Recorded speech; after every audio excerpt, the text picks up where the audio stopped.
দেবিদ্বারে হত্যা মামলার আসামি সাবেক চেয়ারম্যান জসিমের জামিন নামঞ্জুর।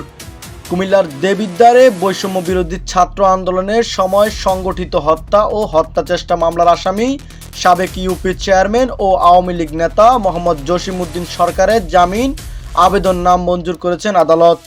একই সঙ্গে তাকে কারাগারে পাঠানোর নির্দেশ দেওয়া হয়েছে। সোমবার 22 June Comilla senior judicial magistrate 4 নম্বর আমলি আদালতে আত্মসমর্পণ করে জামিন আবেদন করেন তিনি। শুনানি শেষে আদালতের সিনিয়র জুডিশিয়াল ম্যাজিস্ট্রেট সায়মা শরীফ নিশাত তার আবেদন নামঞ্জুর করেন।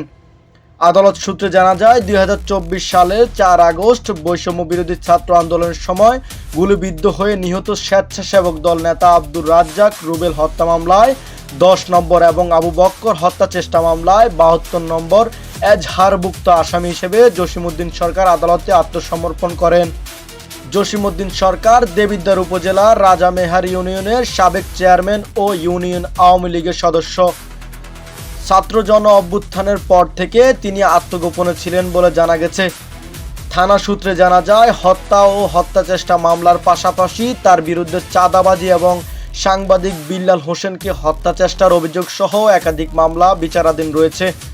এ বিষয়ে দেবিদ্বার থানার ভারপ্রাপ্ত কর্মকর্তা ওসি মোহাম্মদ মনিরুজ্জামান বলেন, বৈষম্য বিরোধী ছাত্র আন্দোলনের সময়ের হত্যা মামলার আসামি জসিমউদ্দিন সরকারের আদালতে আত্মসমর্পণের বিষয়টি তাৎক্ষণিকভাবে আমার জানা নেই।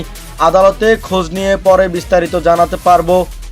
উল্লেখ্য, বৈষম্য বিরোধী ছাত্র আন্দোলনকে কেন্দ্র করে দেবিদ্বারে সংগঠিত সহিংসতার ঘটনায় দায়ের হওয়া বিভিন্ন মামলার তদন্ত ও বিচারিক কার্যক্রম এখনো চলমান রয়েছে।